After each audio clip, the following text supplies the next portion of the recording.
New year, fresh start, time to recreate myself.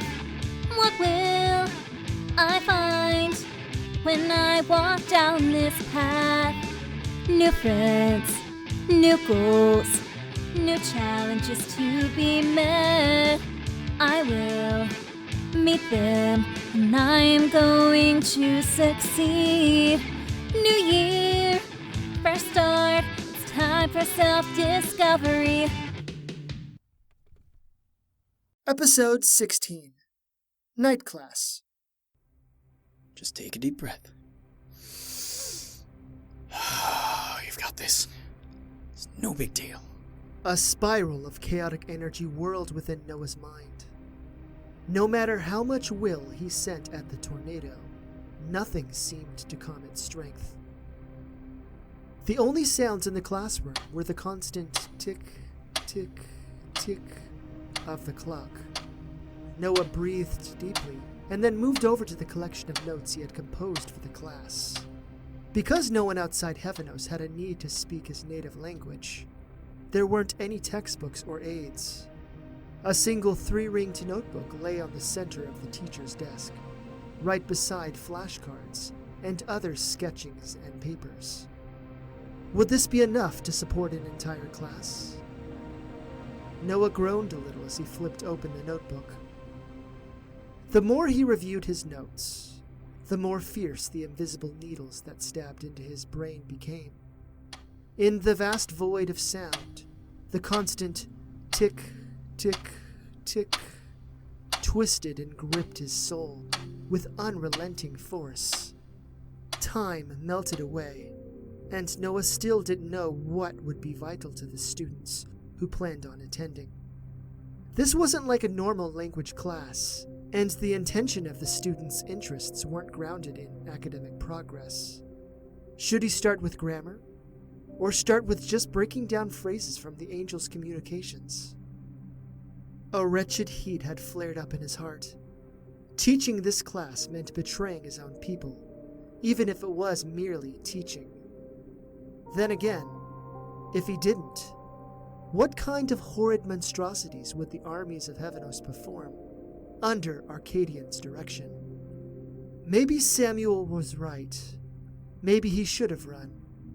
And the dominance of the clock's dreaded rhythm all but disappeared from Noah's conscious attention, and his heart thumped as wild and furious as a young colt sprinting through a field. Demi and Headmistress Darboux stood in the doorway. The Headmistress arched an eyebrow at him, and she held her hands behind her back. Demi, on the other hand, had the same sort of awkward and goofy smile she usually did. Whoa, are you okay? Can I get you anything? You're sweating like a mage blood in Hellos.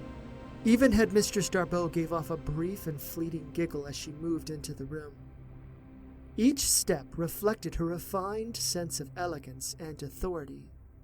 She sat in the front row, crossed one leg over the other, and then peered up at Noah. This will be an interesting opportunity to witness your teaching skills firsthand. Try not to be nervous, Mr. Cruz. I'm sure you'll do fine. And if things get too uncomfortable for you, Miss Vartice and I will be here to ensure civility is maintained. Thank you, ma'am. Hey, you're going to do fine. Don't be so apprehensive, or they'll pick up on that and eat you alive. Thanks. That doesn't make me feel more panicked at all. Good. Someone cleared their throat, and Noah glanced over his shoulder once more. Kazuna stood before a large group of people. Each of the individuals with her radiated with potent demonic magic, and they all held to the sophistication and elegance one might expect from the demonic royal family. Kazuna's family members all looked similar. Black hair, dark eyes, and serious facial expressions. There were 3 younger women closer to Kazuna's age in the group.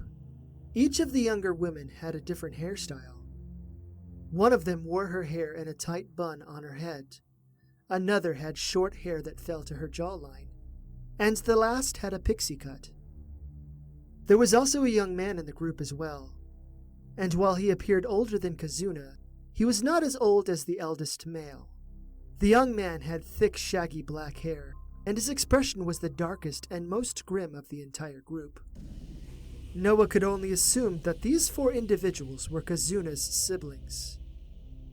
2 of the sisters wore elegant dresses, while the sister with the short hair falling to her jawline wore exquisite leather slacks.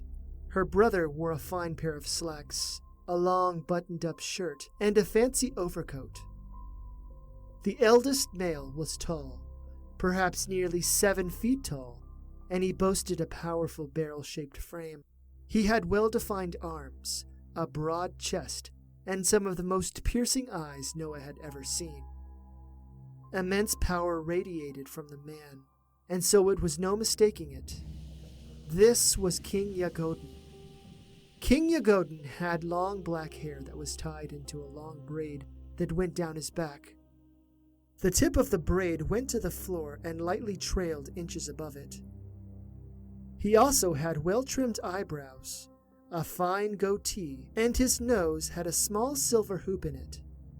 King Yaogoden wore a fine black suit, a magenta-colored shirt, a black vest, some dark coal-colored loafers, and a brilliant pink tie that blended well with the shirt. A curvy, voluptuous woman gently held his arm. She had long hair tied into a ponytail, a pair of bright yellow irises, and a coy grin under her pointed nose. She wore a pantsuit that matched the colors of King Yaogoden. Are you serious? This is him?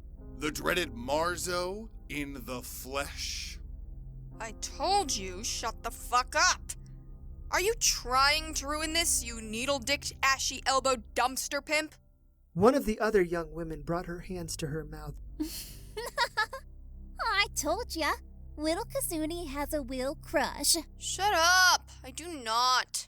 Seriously, why the fuck did you all even come anyway? Kazuna rolled her eyes and then gestured to each of the young women. Noah, these are my older siblings.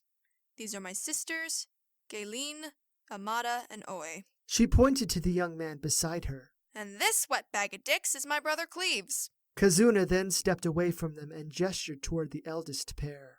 And my parents, Queen Yaogoden and Queen Shaneeva. Queen Shaneeva let go of King Yaogoden's arm and she stepped up to Noah. Every inch of Noah's skin slithered violently, and he beamed an awkward grin at her. The Demon Queen's mouth formed a tight frown under her nearly perfect nose.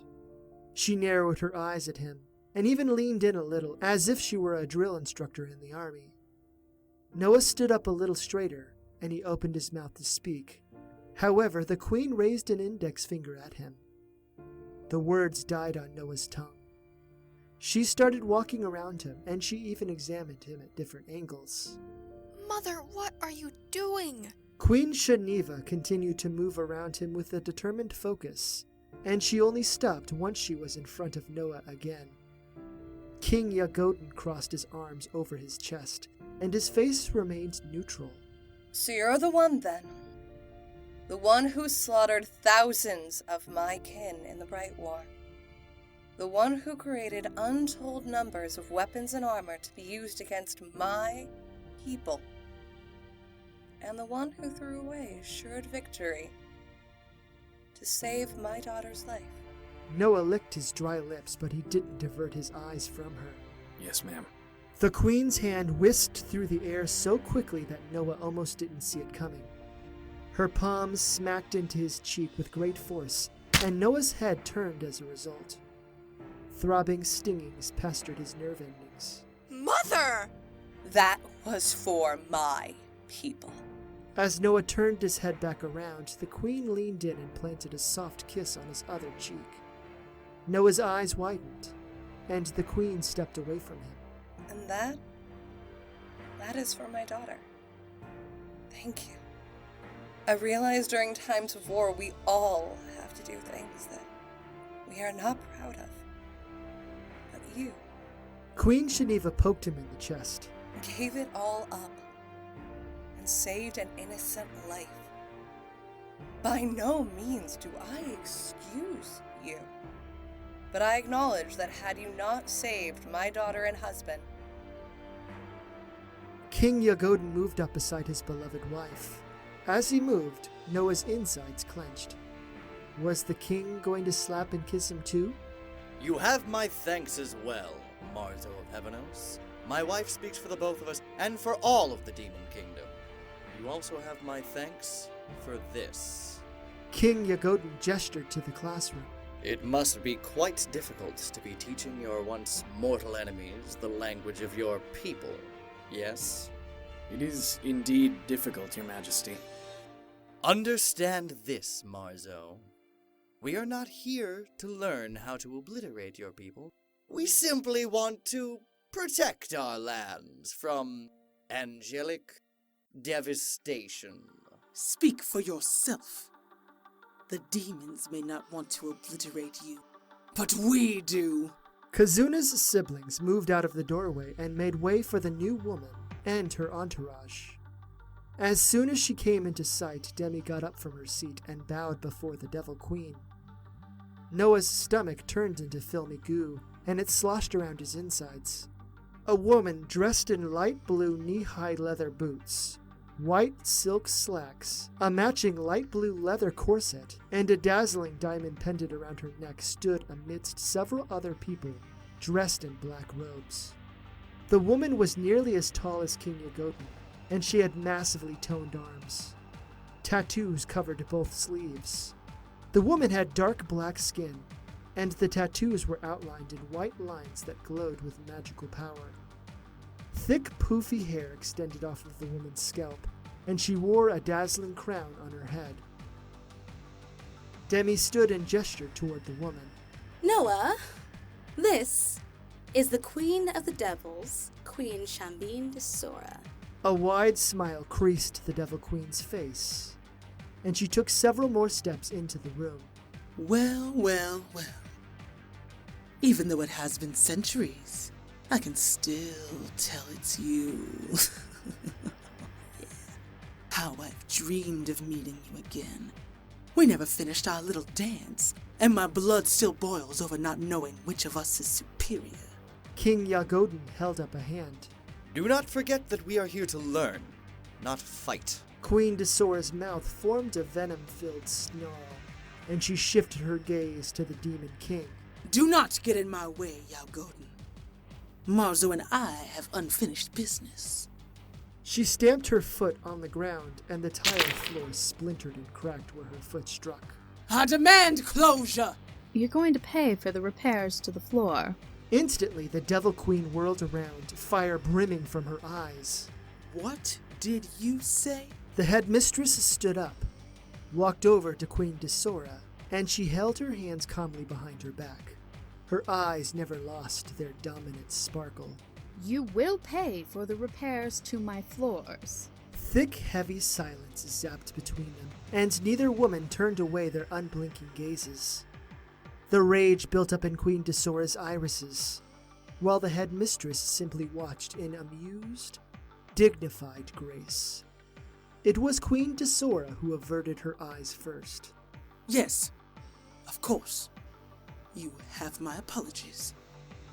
But that still doesn't change the fact that this one and I have unfinished business. Noah got down on his knees and placed his forehead on the floor. Suddenly, all eyes fell upon him. He didn't see who, but more than a few people gasped. O great Shambine Desora, mighty ruler of the Devil Kingdom, I humbly prostrate myself before you, and acknowledge your superiority and strength over mine. Had the Archangel Corps not called for a massive retreat when they did, I would have been felled under your unsurpassed might. Someone else gasped, and then footsteps approached him. Noah slowly opened his eyes and he sat up. Each of Kazuna's siblings had smirks on their faces, while Kleaves had the broadest smile. King Yaogoden and Queen Shaneeva both watched him passively, although a flickering degree of delight danced in the Demon King's eyes. Kazuna just stared at him with the smallest mouth possible, and Demi kept shifting her gaze from that of Noah to Queen Desora. The Headmistress had a small smile on her face, although it didn't carry any sense of disapproval or mockery. Quite the opposite, in fact. The Devil Queen leaned over him, and she peered at him with confused eyes. She had her hand placed on the spot just below her throat, and she kept scanning all over him, taking in his proposed surrender. King Yaogoden leaned in a little closer and patted the Devil Queen on her shoulder. Well, are you satisfied? May we continue with business, Shambine? Queen Desora stood up straight, grinned from ear to ear, and then extended a hand to Noah. When Noah grabbed her hand, she said, I appreciate your submission. On your feet, Marzo, lest you waste any more of my time. Queen Desora boasted enormous strength, and she easily pulled him to a stand. As soon as he was upright, the queen moved over to the back of the class. She sat down, and a moment later, her entourage clustered around her like bees buzzing around a daisy. A small whisper crept from the headmistress's lips, and through the power of magic, Noah heard her voice in his mind. Well done. Headmistress Darboux returned to her seat, one leg gently crossed over the other. King Yaogoden, Queen Shaneeva, Kazuna, and the rest of her family sat in the middle several rows behind the headmistress and Demi. Issa joined a few minutes later, although as soon as she entered, she resembled a mouse, entering the presence of a room full of starving hawks. A grim silence fell over the class, and all eyes locked on Noah. He kept glancing about, and a pulsating, angry gremlin had been born into creation within Noah's stomach. It violently thumped about. Demi kept nodding at him and giving him the thumbs up, which made the gremlin even more excitable. Noah cleared his throat, and the air became more steely and oppressive. No one said anything, and they all watched. This was nothing like his normal class experiences. The students in this class sought something more than just knowledge.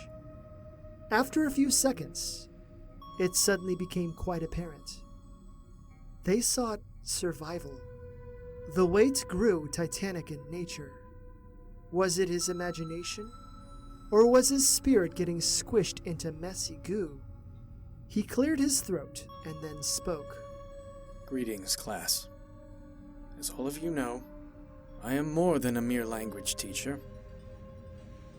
I am the Archangel Marzo.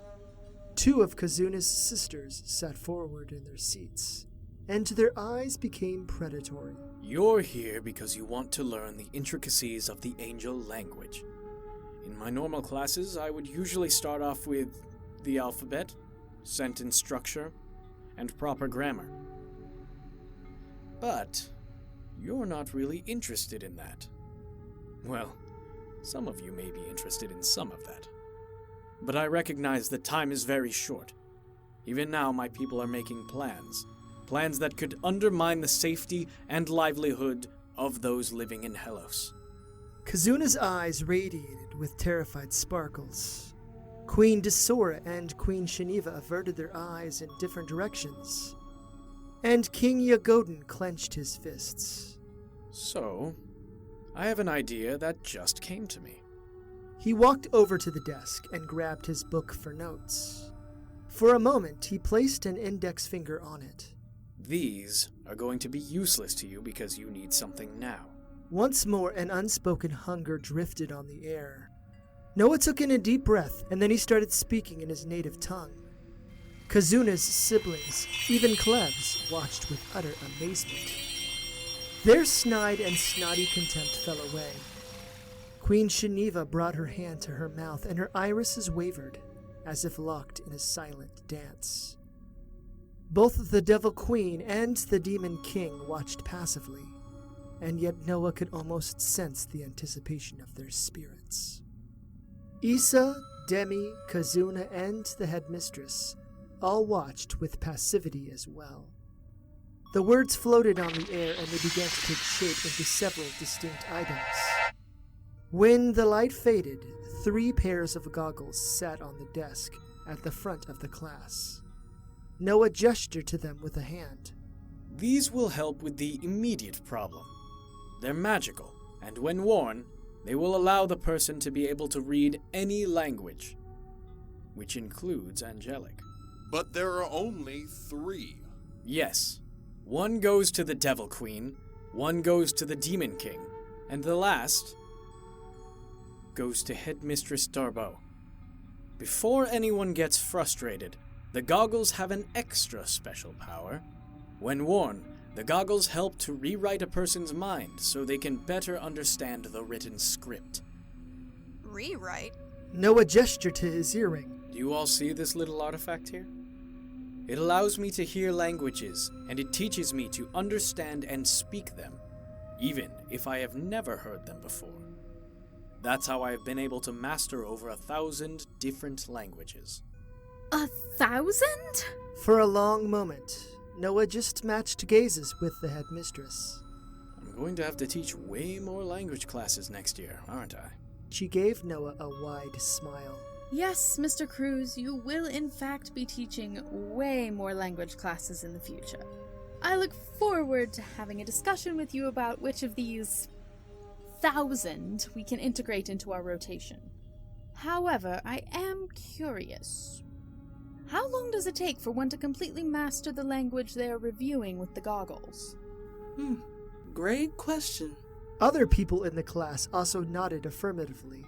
Well, this is a guess, but I suppose one would have to use the goggles for about 12 hours or so before they can start reading a language without the goggles. However, to fully master the language, you'd have to use them for a full 24 hours of collected time. So, if we had multiple intelligence operatives using the goggles for 4-hour sessions, then we could effectively produce 6 angelic reading agents a week. Then we could start the process over. I assume you're unwilling to make us more goggles. Acid slowly flooded his insides, and every inch of his internal organs brimmed with heat and tension. I'm sorry, ma'am. That's all I'm comfortable with doing related to teaching my language. However, I had another idea. If you wanted, I could teach you all about angelic battle strategy, tactics, and how we would go about waging war against your people. Is that something you'd be interested? Yes! Both the Devil Queen and the Demon King stood up and gazed at Noah with absolute determination. Everyone else in the class, even though they remained seated, also had the same degrees of intrigue as their leaders. In fact, even Headmistress Darboux and Issa appeared fascinated by the proposed subject matter. Noah nodded. His spirit buckled in on itself, and yet small spots of warmth flickered all over his skin. Okay. Noah walked over to the desk, took out a dry erase marker, and then started writing on the board. Let's begin, shall we?